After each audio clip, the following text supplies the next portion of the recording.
अस्सलाम वालेकुम, my name is Fazal Wahab, you are watching my YouTube channel. आज के वीडियो क्लास में हम हाउ साउंड इज़ प्रोड्यूस्ड जो है इस टॉपिक को डिस्कस करेंगे। इन साउंड आवाज़ किस तरह से पैदा होती है, ठीक है। तो हमेशा के लिए आवाज़ जो है किसी बॉडी के तरतराने से या वाइब्रेशन से पैदा होती है, ठीक है। अगर आप किसी चीज़ को हिट कर देते हैं, मिसाल के तौर पे किसी बर्तन को आप किसी चीज़ से हिट कर देते हैं तो आपको आवाज़ सुनाई देती है। अगर आप स्लोली हिट करते हैं तो स्लो आवाज़ सुनाई देती है। अगर आप ज़ोर से हिट करते हैं तो आपको ज़ोर से आवाज़ सुनाई देती है। एक्चुअली जब आप किसी बर्तन को या किसी चीज़ को हिट कर देते हैं तो वो वाइब्रेशन करने लगता है, ठीक है। वो वाइब्रेट कर रहा होता है और उस वाइब्रेशन की वजह से आवाज़ प्रोड्यूस होती है, ठीक है। कभी आप ऐसा करें कि किसी ऐसे चीज़ को जिससे आवाज़ निकलती है आप उसको हिट करें और फिर स्लोली उसको टच करें तो आपको वाइब्रेशन फील होगी, ठीक है। महसूस होगी कि वो वाइब्रेट हो रहा होता है। आपको ये यहाँ पे एक ट्यूनिंग फोर्क नज़र आ रहा है। आप किसी रबर पैड से उसको हिट कर दें तो एक आवाज़ आएगी उसमें से, ठीक है, क्योंकि वो वाइब्रेट हो रहा होता है। लेकिन अगर आप ये काम करें कि इसको आप हिट करके फ़ौरन पकड़ लें तो इसकी जो आवाज़ प्रोड्यूस होती है वो आवाज़ स्टॉप हो जाएगी, ठीक है। इसलिए कि जैसे आप उसको हिट कर देते हैं तो वाइब्रेशन शुरू करता है और फिर जब आप उसको पकड़ लेते हैं तो वाइब्रेशन ख़त्म हो जाती है तो आवाज़ भी ख़त्म हो जाती है, ठीक है। तो अब हमारी आवाज़ जो निकलती है हमारे बॉडी हमारे उस जिस्म के अंदर, ठीक है ना, थ्रोट के अंदर एपिग्लॉटिस है जो कि आवाज़ का एक आला है। हम अंदर से एनर्जी खर्च करते हैं, ज़ोर लगाते हैं, एनर्जी खर्च करते हैं और उस एनर्जी की वजह से जो हमारा एपिग्लॉटिस है वो वाइब्रेट करने लगता है। तो एनर्जी के लगाने की वजह से वो जो एपिग्लॉटिस है वो वाइब्रेट करने लगता है और इस तरह से हमारी आवाज़ निकलती है, ठीक है। अब इसकी जो कंस्ट्रक्शन है एपिग्लॉटिस की, इसका जो स्ट्रक्चर है वो हर इंसान का अलग अलग होता है। किसी का बड़ा होता है, किसी का छोटा होता है, मुख्तलिफ़ किस्म की, जिस तरह से इंसान की बॉडी के अंदर चेंजेस होती है, कोई लंबा होता है, कोई पतला होता है, कोई क्या होता है, कोई क्या, इस तरह से जो एपिग्लॉटिस है ना वो भी उसी तरह से बना हुआ होता है, डिफरेंट उसका। तो इसलिए हर एक बंदे की आवाज़ जो होती है वो डिफरेंट होती है, ठीक है। वो डिफरेंट तरीके से तरतराने लगता है और इस तरह से डिफरेंट आवाज़ें निकलती हैं, ठीक है। तो ये बिल्कुल सिंपल है, ये जहन में रख लीजिएगा कि आवाज़ हमेशा के लिए किसी भी बॉडी की वाइब्रेशन से पैदा होती है। जब भी कोई बॉडी वाइब्रेट कर रही होती है तो साउंड प्रोड्यूस होती है और वो साउंड फिर ईयर के थ्रू, हवा के थ्रू फिर ट्रेवल करने लगती है और आपको दूर कहीं बंदे को आप आवाज़ लगाते हैं तो आपकी आवाज़ उनको सुनाई देती है। उसकी वजह ये कि वो ट्रेवल करती है हवा के ज़रिए और वो फिर जाके उसको सुनाई देती है, ठीक है। तो ये साउंड किस तरह से प्रोड्यूस होती है ये बिल्कुल सिंपल उसका एक एक्सप्लेनेशन है, ठीक है। अब हमारे पास प्रोपेगेशन ऑफ साउंड वेव्स है, यानी साउंड वेव्स प्रोपेगेट किस तरह से होती है, यानी वो किस तरह से ट्रेवल करती है मतलब हवा में, ठीक है। तो ये जहन में रख लीजिएगा कि आवाज़ के लिए एक मीडियम, आवाज़ की प्रोपेगेशन के लिए या आवाज़ के फैलाव के लिए प्रोपेगेशन की ज़रूरत होती है, मीडियम की ज़रूरत होती है, ठीक है। आवाज़ की प्रोपेगेशन के लिए मीडियम की ज़रूरत होती है और नॉर्मली ये जो आवाज़ प्रोपेगेट हो रही होती है वो हवा के ज़रिए हो रही होती है। अब यहाँ पे आपको ये जो एक डायग्राम नज़र आ रही है, ठीक है ना, इसमें हमने क्या किया हुआ है कि यहाँ पे एक बिल रखा हुआ है, ठीक है, इलेक्ट्रिक बिल है, ठीक है। और इसको एक बॉटल है, इसको हमने बिल्कुल क्लोज़ किया हुआ है, इसमें से हवा निकाल दी गई है एग्जॉस्ट पंप के ज़रिए, उसमें से अंदर से हवा निकाल दी गई और इसके अंदर एक वैक्यूम प्रोड्यूस कर दिया गया, यानी अब इसके अंदर कोई हवा नहीं है, ठीक है। इसको बंद कर दिया जाता है और जब आप अलार्म बजा देते हैं तो आपको बाहर आवाज़ नहीं सुनाई देती।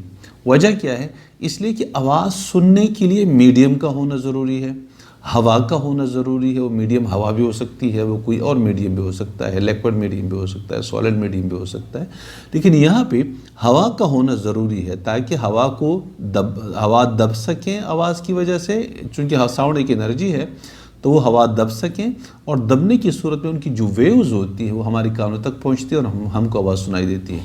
अब चूंकि यहाँ पे आप देख लेते हैं कि यहाँ पे हवा नहीं है हमारे पास, ठीक है, यहाँ पे कोई एयर आपको, क्योंकि एयर हवा निकाली गई है, इसलिए अब कोई मीडियम नहीं है जिसके ज़रिए ये हवा ट्रांसफ़र हो सके, बाहर आ सके, जो ये आवाज़ बाहर आ सके।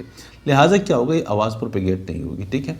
एक और एग्ज़ाम्पल, सन जो है ना, सन के अंदर बेतहाशा धमाके होते हैं, ब्लास्ट होते हैं, हाइड्रोजन बम जो है उसके अंदर पट रहे होते हैं और जिसकी वजह से एनर्जी पैदा हो रही होती है, सोलर एनर्जी पैदा हो रही होती है, ठीक है। अब ये धमाके इतने ज़्यादा है कि अगर दरमियान में वैक्यूम ना होता, स्पेस ना होता, तो ज़मीन के ऊपर कोई लिविंग थिंग पैदा ही नहीं हो सकती थी। वो आवाज़ें इतनी तेज़ और इतनी ज़्यादा है कि वो यहाँ पे अगर कोई मीडियम होता सन और ज़मीन के दरमियान, तो आवाज़ ज़मीन तक पहुँचती और वो फिर यहाँ पे कोई लिविंग थिंग पैदा ही नहीं हो सकती थी। लेकिन चूँकि स्पेस है दरमियान में जहाँ पे कोई मीडियम नहीं है, तो सन के अंदर जो धमाके हो रहे होते हैं वो आवाज़ ज़मीन तक नहीं पहुँचती, सिर्फ उसकी रोशनी पहुँच रही होती है। चूँकि वो इलेक्ट्रोमैग्नेटिक वेव्स है, उसके लिए कोई मीडियम की ज़रूरत नहीं है रोशनी के ट्रेवल के लिए, तो लिहाजा वो ज़मीन तक वो रोशनी पहुँचती है, लेकिन उसकी आवाज़ नहीं पहुँचती। ठीक है, तो ये जहन में रख लीजिएगा कि किसी भी साउंड के प्रोपेगेशन के लिए, उसके फैलाव के लिए हवा का होना ज़रूरी है, किसी भी मीडियम का होना ज़रूरी है।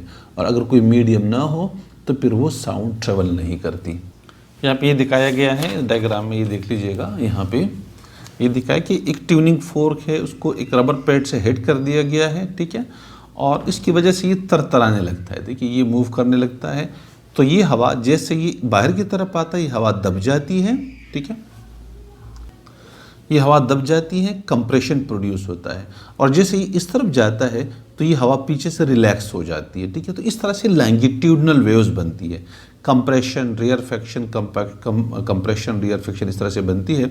और ये जो वेव है, ये देखिए, ये एक रियरफेक्शन और एक कंप्रेशन एक वेव होती है, हमने पहले डिस्कस किया हुआ है। ठीक है, ये कंप्रेशन या रियरफेक्शन ये हमारे कानों तक पहुंचती है, और इस तरह से हमारे कान जो है, कानों के अंदर जो ईयर ड्रम है, जो पर्दा है, वो भी इसी फ्रीक्वेंसी से तरतराने लगता है, इसी एम्पलीट्यूड और फ्रीक्वेंसी के साथ तरतराने लगता है, और हमारे कान का पर्दा अपनी एक आवाज़ प्रोड्यूस करती है जो कि हमें सुनाई देती है। ठीक है, तो एक्चुअली ये भी एक चीज़ है कि आप जो आवाज़ें सुनते हैं वो एक्चुअली वो आवाज़ नहीं होती जो जिस सोर्स से वो आवाज़ प्रोड्यूस होती है।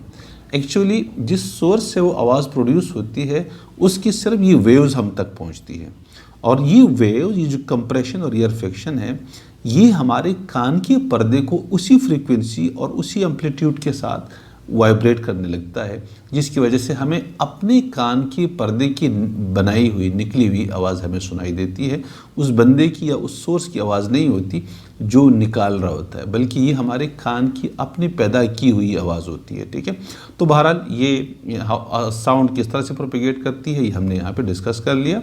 ठीक है, कि वो ईयर के थ्रू, नॉर्मली ईयर के थ्रू वो कंप्रेशन और ये चीज़ पैदा होती है, ये लैंगिट्यूडनल वेव्स प्रोड्यूस होती है, ये हमारे कानों तक पहुंचती है, और हमारे कान के जो पर्दे हैं वो तरतराने लगते हैं, इस तरह से हमें आवाज़ सुनाई देती है। अगर किसी बंदे के कान का पर्दा ख़राब हो जाए तो फिर वो उसको आवाज़ सुनाई नहीं देती, इसलिए कि फिर वो वेव तो पहुंचती है, लेकिन आवाज़ प्रोड्यूस करने के लिए, यानी वाइब्रेट होने के लिए कोई ईयर पर्दा ही नहीं होता या ख़राब हो चुका होता है, इसलिए वो आवाज़ फिर उसके कान के अंदर आवाज़ प्रोड्यूस नहीं होती, और जो प्रोड्यूस नहीं होती तो उसको कोई आवाज़ सुनाई नहीं देती। ठीक है, बाकी इंशाल्लाह ये हमारे जो नेक्स्ट टॉपिक है वो ऑडिबल और फ्रीक्वेंसी रेंज और वेलोसिटी ऑफ साउंड वगैरह, ये नेक्स्ट वीडियो के अंदर इंशाल्लाह मज़ीद डिस्कस करेंगे। Thank you.